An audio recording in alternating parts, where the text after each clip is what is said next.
pada akhir abad ke-17, Belanda memperluas benteng peninggalan Portugis di Passo dengan tujuan menjadikannya sebagai pusat pertahanan pemerintahan di daerah Passo.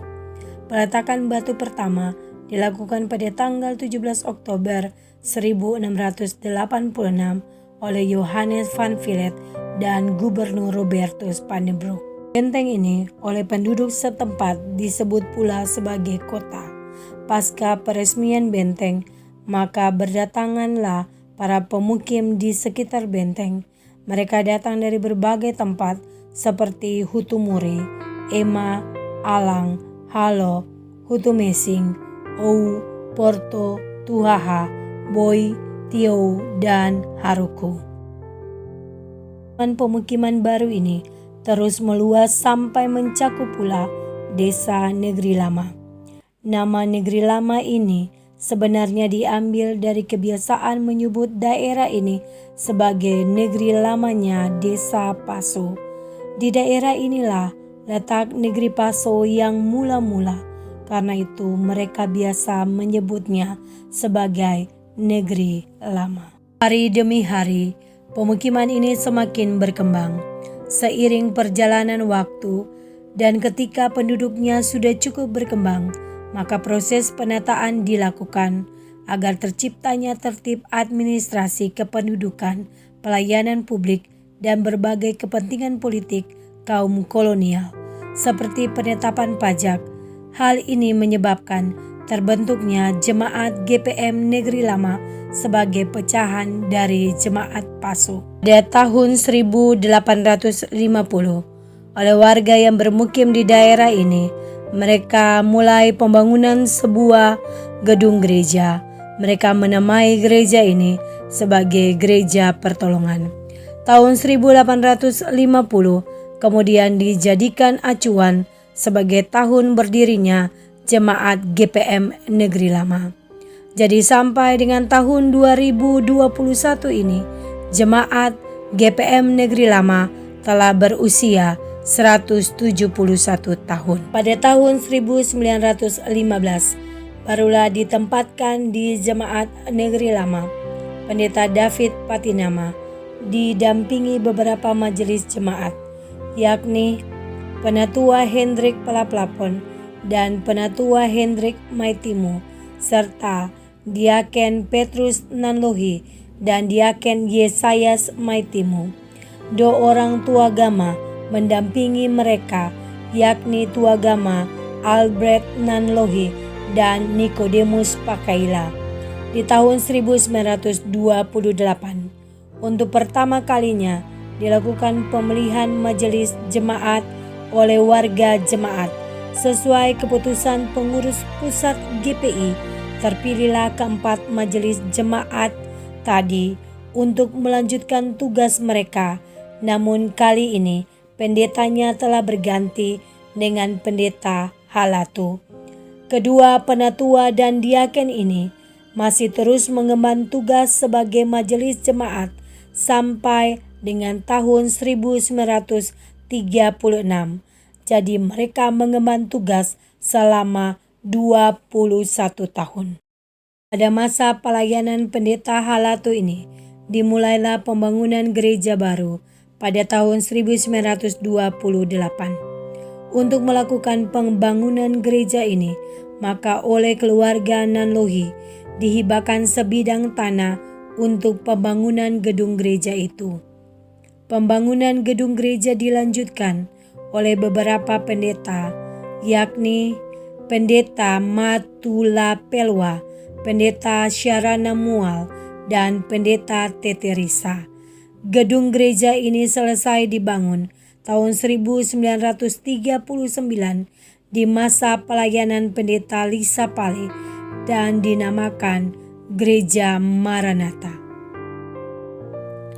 Baru 3 tahun Gereja Maranatha dibangun dan digunakan sebagai tempat ibadah, masuklah tentara Jepang di Ambon, dipimpin Ibo Takeshi.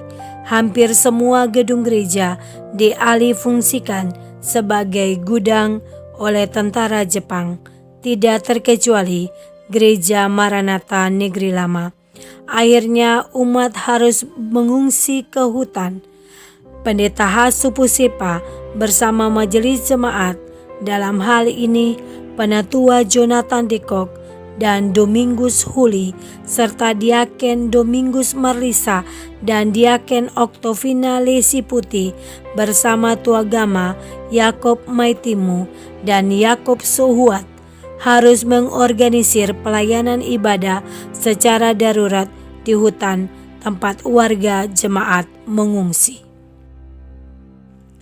Pada tahun 1960, dalam persidangan sinode, dicetuskanlah pesan tobat yang menjadi arah baru GPM dalam berteologi, di mana penataan jemaat dilakukan dengan lebih baik sehingga jemaat terus bertumbuh ke arah yang lebih baik. Jemaat GPM Negeri Lama dalam periode ini turut mengalami perkembangan.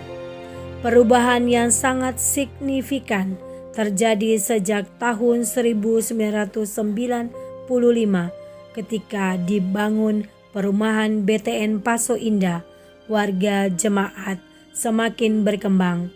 Di tahun 1999 sebagai dampak kerusuhan, maka banyak warga non-Kristen di BTN yang mengungsi sehingga rumah-rumah mereka ditempati oleh orang lain. Akhirnya warga BTN mayoritas dihuni oleh orang Kristen yang kemudian menjadi warga jemaat Negeri Lama. Dampak dari tragedi 1999 bagi jemaat ini adalah hancurnya rumah-rumah warga di sektor Pison dan gereja Maranatha. Karena itu jemaat harus beribadah di gereja darurat. Kendati demikian, iman warga jemaat justru semakin termotivasi. Akhirnya mereka mulai membangun kembali gedung gereja Maranatha, bahkan sekaligus dengan gereja kasih persaudaraan. Kedua gereja ini diresmikan bersamaan pada tanggal 20 Desember 2009 yang dipakai sebagai momentum memperingati hari ulang tahun Jemaat GPM Negeri Lama. Jemaat GPM Negeri Lama terus mengalami perubahan dan perkembangan, baik dari sisi kuantitas maupun kualitas, sehingga termasuk dalam jemaat-jemaat yang cukup potensial di Klasis Ambon Utara, setelah Poka, Rumah Tiga, dan Wayame.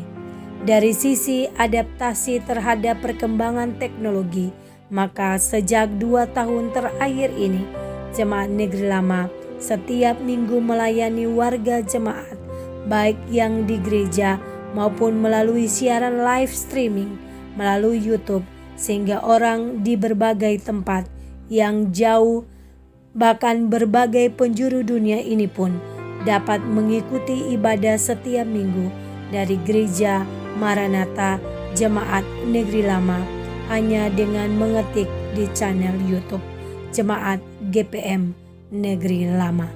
Demikian sekelumit informasi tentang Jemaat GPM Negeri Lama dalam lintasan waktu.